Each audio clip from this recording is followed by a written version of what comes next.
Imagine a young man 23 years old, sitting at the edge of a wooden bunk in the summer of 1945. The war is over. He is thousands of miles from his hometown on the Rhine. In his hands he holds a letter, creased, smudged with fingerprints, written in a language he barely knows.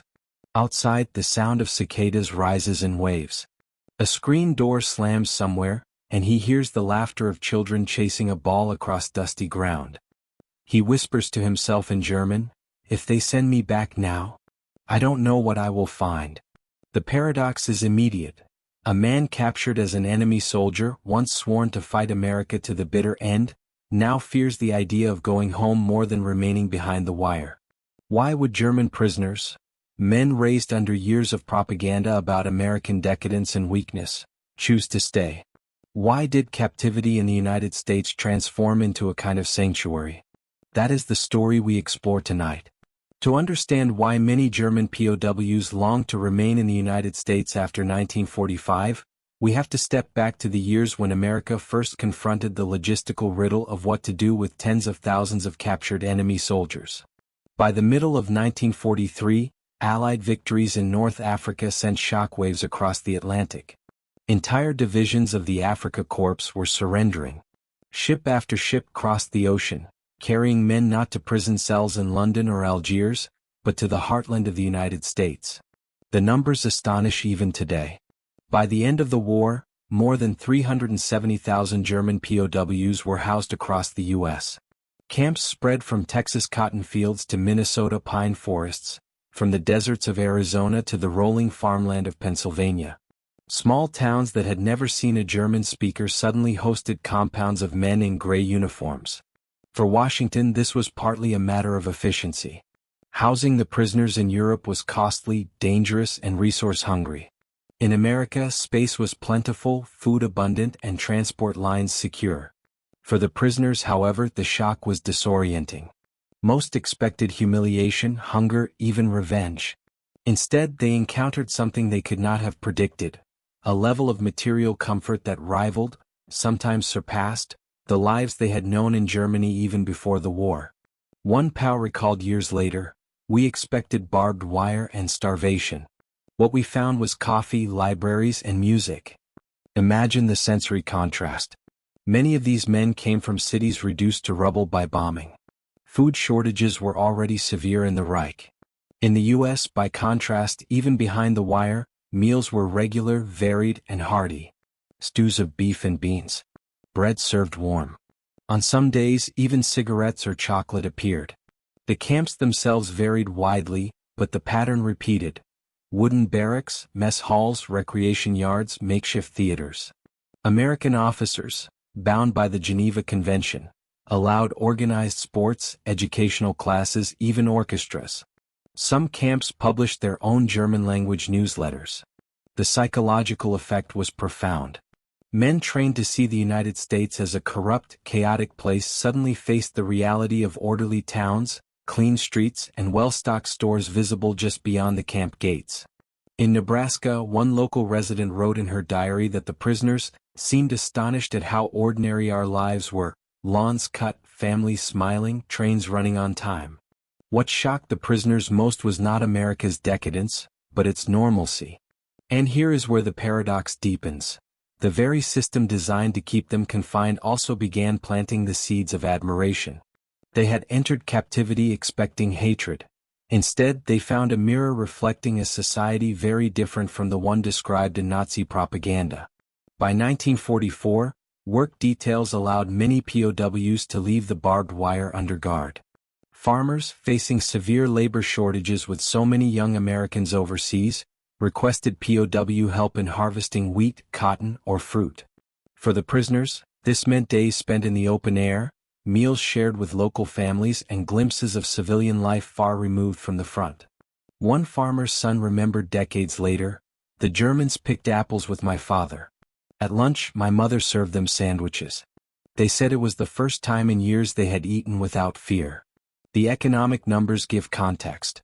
In 1944 alone, German POWs provided tens of millions of man-hours of labor to U.S. agriculture and industry. Without them, vast amounts of crops might have rotted in the fields.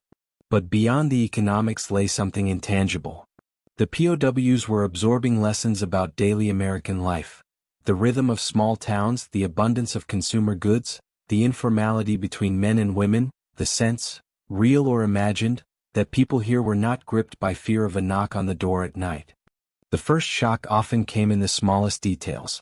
A prisoner might notice the electric lights in every farmhouse along a country road. In Germany, especially in rural areas, darkness had long been a constant companion. Power outages were common. Entire neighborhoods fell silent when air raids severed lines. But here, even the barns glowed at night. It was not only a matter of technology, it was a symbol. To these men, electricity meant stability, security, and a promise that daily life could continue without collapse. Letters home reflected this disbelief.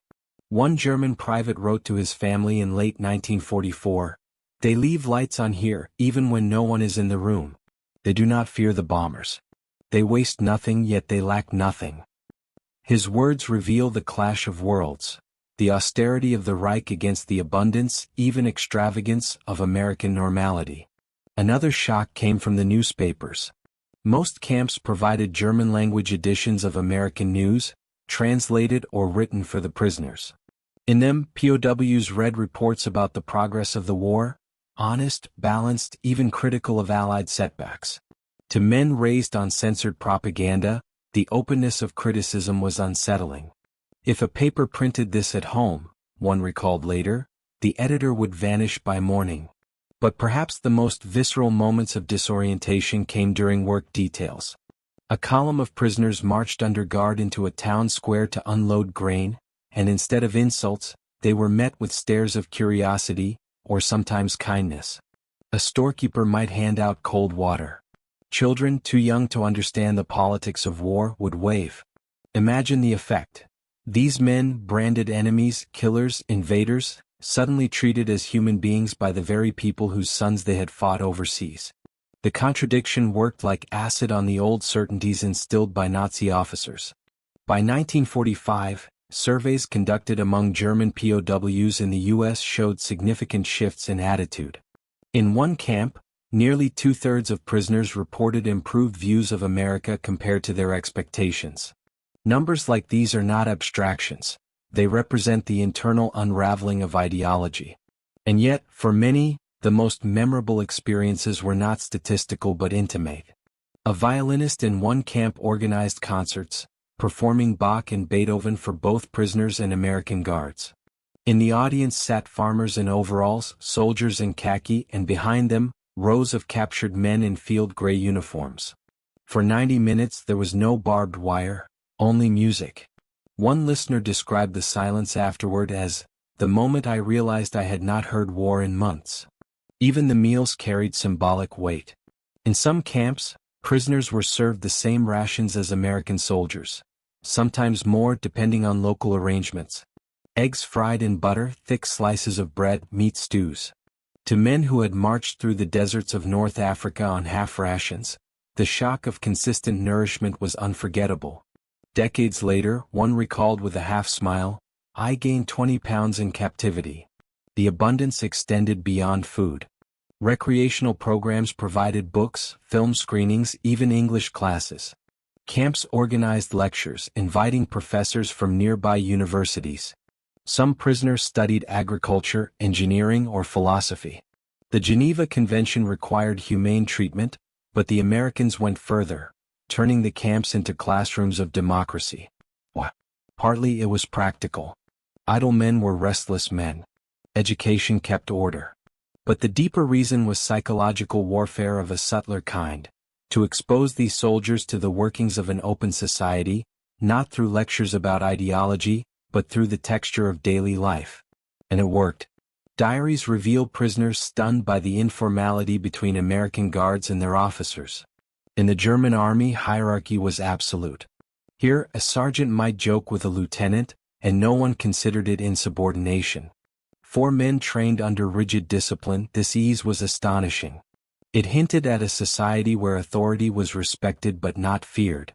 One POW wrote in his journal in Texas, "The lieutenant asks the sergeant for advice.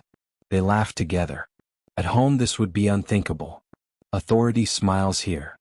The shock extended into gender roles. On work assignments, prisoners saw women driving tractors, managing businesses or leading classrooms. In Nazi Germany, propaganda confined women to the kitchen, children, and church.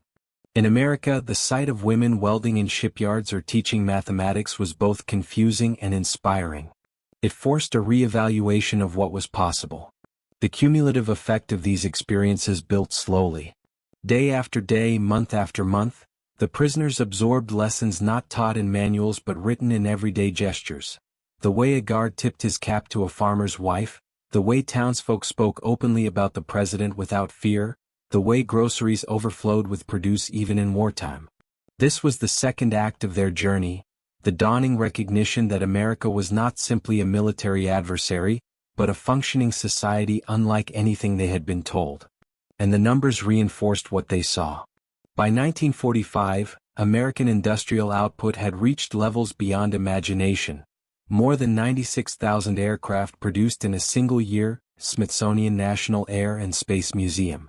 Such statistics were whispered among the prisoners like folklore. If a nation could build so much, feed so many, and still spare resources for its captives, what did that say about the future balance of power? Here lay the great psychological shift. The war was lost not only on the battlefield but in the imagination of these men. They saw, smelled, tasted, and read evidence that the world they had fought to defend was already obsolete. Some resisted, clinging to old beliefs. Camp informants for the Nazi Party still tried to intimidate fellow prisoners. Propaganda cells circulated leaflets promising secret weapons and final victories. But the grip weakened with every passing month. More men attended English classes than party meetings. More signed up to work on farms than to distribute leaflets. The barbed wire meant to confine had become a window. Beyond it lay an America that revealed itself not in speeches, but in the unremarkable gestures of daily life.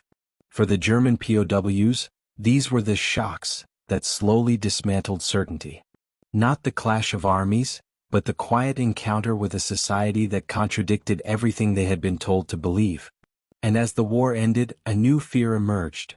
What if they were forced to return to a homeland in ruins when here, even as prisoners, they had glimpsed something that looked a lot like freedom? The transformations did not stop at food, work, or the sight of American abundance. Another domain of shock came through art and faith, two realms where German prisoners expected emptiness and instead found unexpected depth.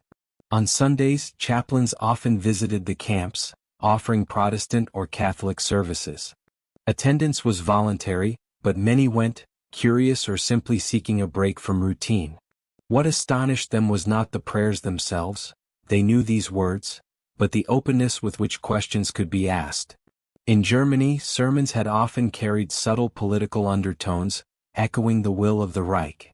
Here, prisoners heard pastors speak about forgiveness, about personal conscience, even about the dignity of the enemy. One prisoner scribbled in his diary, "They pray for us. Not for our defeat, not for our punishment. For us as men." The symbolism was unmistakable. To be prayed for by one's captors was to confront humanity where one expected only vengeance. Music deepened the paradox. Camps frequently organized orchestras, choirs, or folk groups. Americans provided instruments when possible. Violins, accordions, even battered pianos found their way behind the wire. Performances drew both prisoners and locals. A German choir singing carols in an Oklahoma camp, their voices rising into the night air, moved American guards to tears. Imagine the scene, the glow of lanterns, the smell of pine from makeshift decorations, men far from home finding common ground in melody. And sometimes, American musicians visited too. Jazz ensembles or church choirs performed, exposing German ears to rhythms and harmonies banned or ridiculed under Nazi cultural policy. Swing, considered degenerate by the Reich, was played openly here, not as rebellion but as joy. Prisoners later recalled this as a revelation. Art could be free, unpoliced, unafraid. Books too played their part. Camp libraries grew with donations from local towns. Translations of American classics appeared. Mark Twain, Jack London, even Walt Whitman. German officers encouraged reading, but what men absorbed often exceeded military control. Twain's satire of authority, London's tales of survival, Whitman's hymns to individuality, these voices whispered alternatives to obedience and conformity. One POW remembered reading Huckleberry Finn. A boy runs away from what is expected and he survives. I thought, perhaps I too could choose. Then there was the shock of American informality.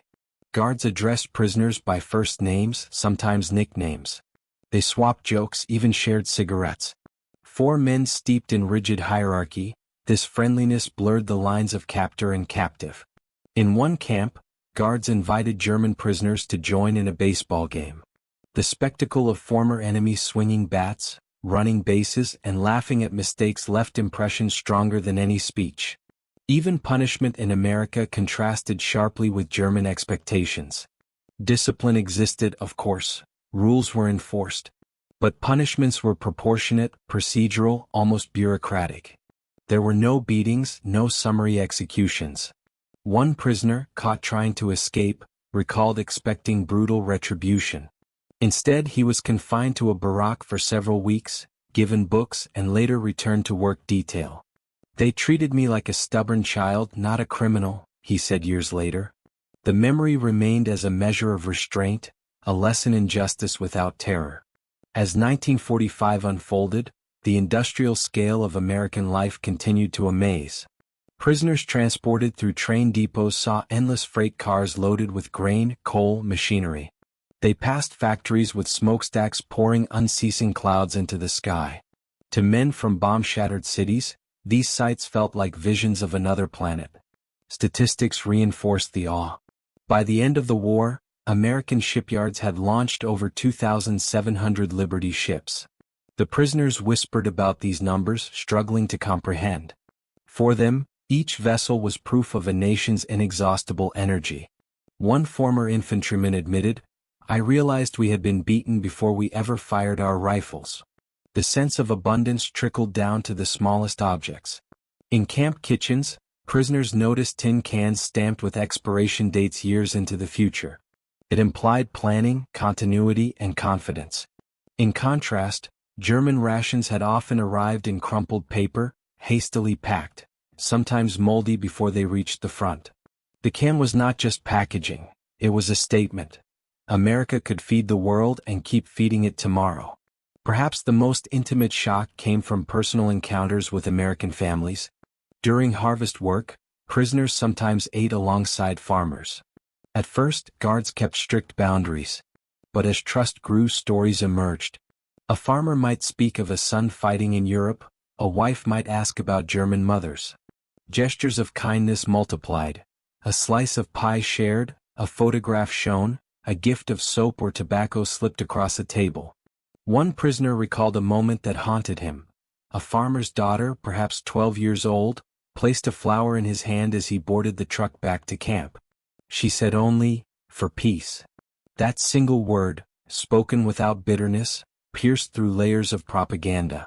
All these experiences accumulated into a steady dismantling of certainty. Ideology frayed not through argument but through example. Men who had believed in the Reich's superiority confronted evidence every day that contradicted it. Fuller bellies, freer speech, richer art, more tolerant faith. By late 1945, when news of Germany's unconditional surrender filtered through, the prisoners felt the weight differently than comrades held elsewhere. In Soviet captivity, men starved and despaired. In France or Britain, conditions varied, sometimes harsh. In America, surrender was met with a bittersweet truth. Captivity had given them glimpses of a life they now feared to lose. Surveys at war's end revealed telling numbers. In some camps, as many as 1 in 3 prisoners expressed reluctance to return to Germany. They dreaded not only the physical ruins but the moral vacuum waiting there. Home had become uncertain, while captivity had revealed possibilities. This was the paradox sharpening into crisis. The enemy had shown them humanity and in doing so had reshaped their sense of where they belonged. By the closing months of 1945, the paradox grew sharper. The war was over. The Reich had collapsed. Yet for thousands of German prisoners in America, The end of the conflict was not the end of captivity, it was the beginning of a new dread. Letters from home trickled in. They described ruins, shortages, and chaos. Families wrote of cities bombed into gray wastelands, of houses reduced to piles of stone, of nights spent under collapsed roofs. A mother confessed to her son that she no longer had a bed for him, only a corner on the floor. A father admitted that neighbors scavenged for coal among train tracks, desperate for a single warm fire. For the men in American camps, these letters struck like cold rain. They had just eaten hearty stews, played soccer on open fields, even sung with guitars under summer skies. And suddenly, they were asked to imagine returning to a homeland that no longer resembled the place they had left. Rumors spread quickly. Some said Germany was nothing but rubble. Others spoke of political vengeance, trials, or arrest. Still others feared retribution from fellow Germans, who might accuse them of surrendering too easily. To go home was to face not just hunger but suspicion. One former officer wrote later, "In America, I felt like a man. At home, I feared I would return as a beggar." The American guards too noticed the change. At first, prisoners had counted days until repatriation. By late 1945, many avoided the subject. When announcements came that transports were preparing to return men to Europe, the mood in the barracks grew heavy, not joyful. The irony deepened with every detail of American life the prisoners had absorbed. They had seen endless lines of cars along highways, not just for generals but for ordinary families. They had seen schools standing untouched, with children running across playgrounds, laughing freely. They had tasted fruit from California, beef from Texas, bread made of wheat that seemed limitless. And they compared these sights with what they remembered of home. Ration stamps, burned-out trams, children with hollow cheeks. Even the smallest symbols of plenty carried weight. In one camp, a guard casually tossed aside a half-smoked cigarette. A prisoner picked it up, marveling that such waste could exist in a land so rich. Back home, tobacco had become rarer than gold.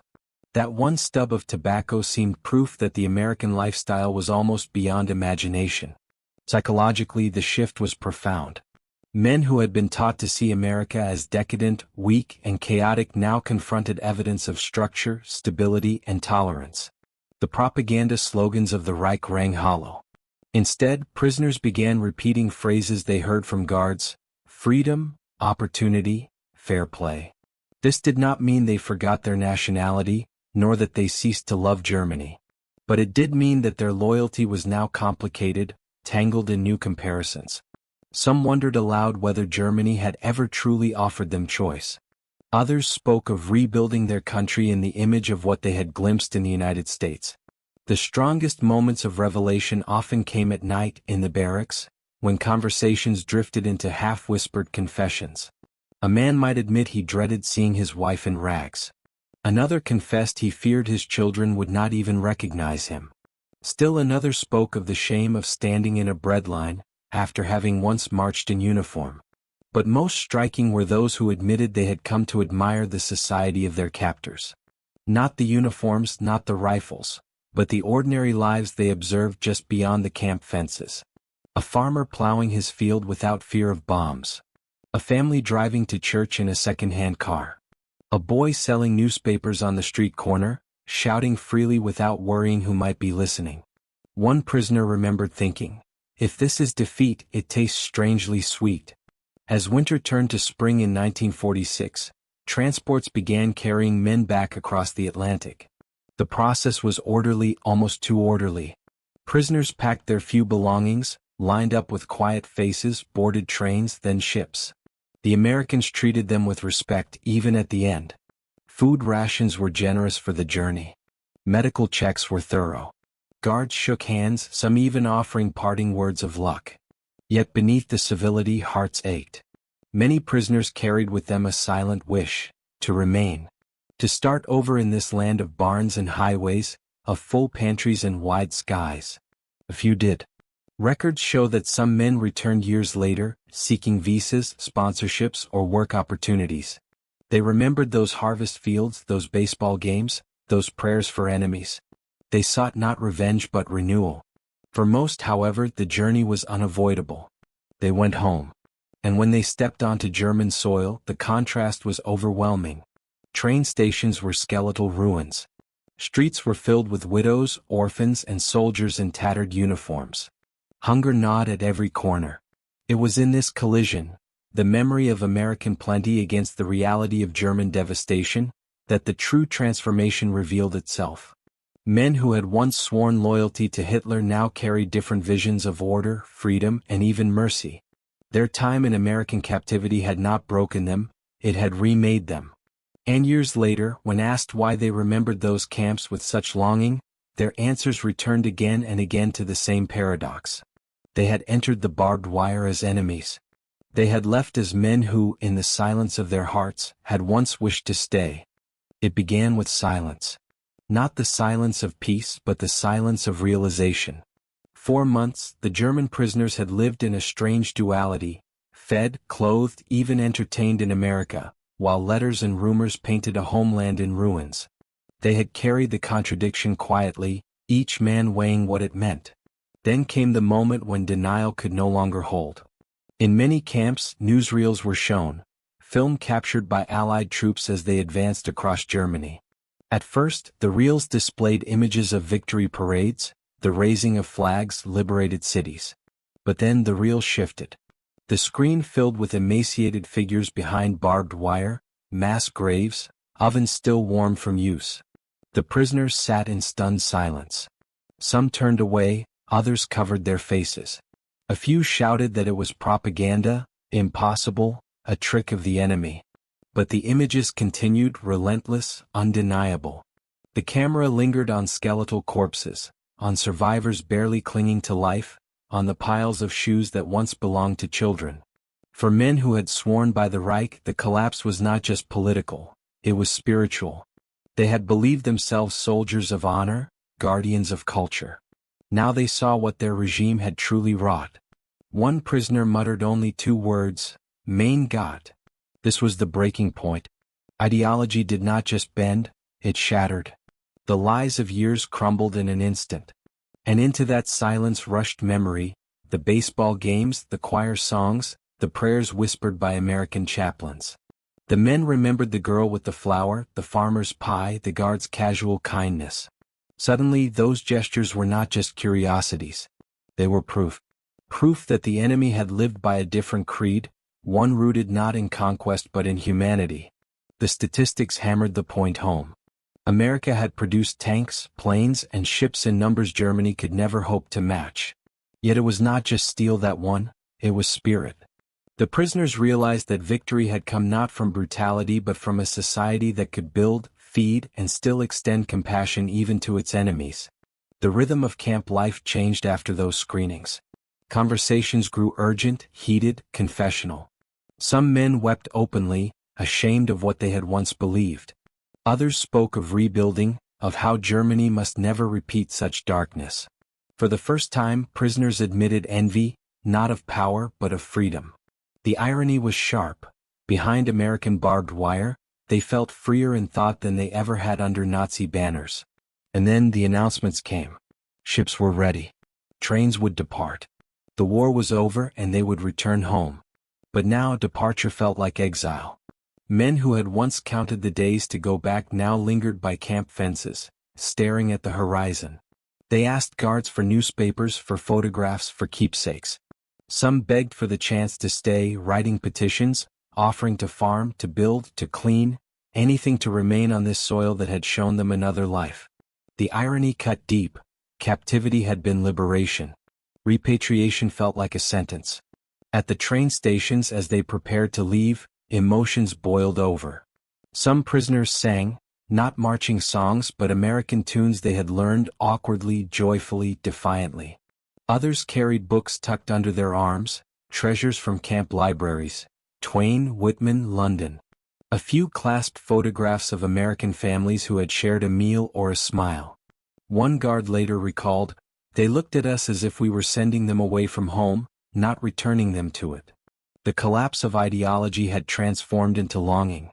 Longing not only for food or comfort, but for a society where dignity did not depend on race, rank, or uniform. And so, as the ships carried them across the Atlantic, Many prisoners stood at the rails, staring westward, silently promising themselves that they would return one day, not as enemies but as men seeking a new beginning. The climax was not a shout, not a battle, but a quiet, collective vow born from ashes and revelations. If given the chance, they would choose America. When the ships docked in Europe and the German prisoners set foot on their homeland again, the contrast struck them with merciless clarity. Cities lay in rubble. Streets were silent but for the shuffle of hungry feet. Once proud factories were twisted skeletons of steel. Families met them with tears, but also with the gaunt faces of those who had endured too much. For many, the return was not a homecoming, it was an awakening into grief. Yet carried within their memories was another vision: the wide skies of America, the generosity of strangers, the sound of laughter echoing across a baseball diamond. That vision became a compass, guiding how they would rebuild their lives. Some prisoners returned quietly to farms or trades. They told no one of their admiration for the United States, fearing suspicion in a Germany now divided by occupation zones. But in their private choices, in the way they raised children, in the way they spoke of justice or fairness, they carried lessons learned behind American fences. Others became more outspoken. A few joined movements for democracy in the young Federal Republic. They recalled how even in captivity they had been treated with dignity, and they pressed for a society that would extend dignity to all. One former prisoner later entered politics, writing that his first understanding of democracy had come, not from books, but from a guard who handed me an apple with no questions asked. There were personal stories too. A baker's son from Hamburg, who had once labored in a Texas wheat field, returned home determined to modernize his father's shop. He insisted on cleanliness, efficiency, fairness in prices, values he had seen in American markets. His shop grew, prospered, and became a small beacon of post-war renewal. Another, a schoolteacher before the war, remembered the American camp library. Back in Germany, he founded a reading circle for neighborhood children, using tattered copies of Twain and London passed between eager hands. To him, rebuilding a nation began not with bricks, but with stories. And then there were those who did return to America. Years after the war, visas were sought, sponsorships arranged. Men who had once been enemies became farmers in Iowa, machinists in Ohio, shopkeepers in Wisconsin. They brought with them accents, scars, and memories, but also gratitude. To their children they spoke of the strange years when captivity had been their education. The broader effect was harder to measure but just as real. Scholars later noted that the POW experience contributed to what some called the Americanization of post-war Germany. Not in the sense of imitation but in the sense of aspiration. A desire for open debate, fair courts, freedom to speak without fear. The men who had seen these things in America could not forget them. What began as defeat had become transformation. Of course, not every prisoner left with admiration. Some remained bitter, clinging to old resentments. Others returned too scarred by loss to imagine anything but survival. But the sheer number of those who spoke of kindness, of fairness, of unexpected humanity was striking. It was a reminder that even in war, the way one treats an enemy can plant seeds for peace. And so, decades later, when interviews were conducted, the same refrain emerged. The shock was not just America's power, but America's mercy. That paradox shaped men more deeply than any weapon could. As we reflect on their stories today, the lessons remain urgent. The power of example, of showing humanity even to those who stand against you, can outlast battles and reshape lives. The German prisoners did not abandon their homeland, they rebuilt it with new eyes. And in doing so, they carried a piece of America back across the ocean. For listeners, perhaps the question lingers: what would we do faced with enemies at our mercy? Would we seek only retribution, or would we dare to show the strength of compassion? History offers us this answer. In the quiet fields of Texas, in the barracks of Oklahoma, in the orchards of Iowa, compassion proved stronger than propaganda. And the men who once wore enemy uniforms came to wish they could stay, not because they were defeated, but because they had glimpsed a freedom worth believing in. So as this story closes, let us remember, the true measure of a nation is not only in its weapons but in its mercy. The prisoners knew it. The guards lived it. and the echoes of those choices still shape the world we inherit. And perhaps that is the final paradox of war, that sometimes the greatest victories are won not on battlefields, but in the hearts of men who learn at last that humanity itself is stronger than any empire.